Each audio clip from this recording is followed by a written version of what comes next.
JDCap26 here, just do tips and repairs and hobbies. And we've got the Omega Man here. He's kind of in pieces.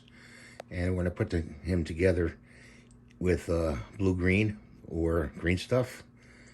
And I'll show you what it looks like afterwards. We're using a Dremel now to take the extra piece off here of spew of the leg. And we have to grind it. So we got it nice and flush here across the leg. Okay, so he's all put together, and I leaned him against the Windex bottle because some parts have to dry, and they have to dry together like the gun. And make sure when you do the base that his leg is turned the right way on the base so it fits onto the base. There is a marking on the base for his foot. And we'll be painting him up next.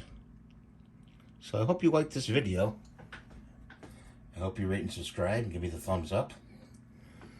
And we'll see you in the next video. Thank you for watching.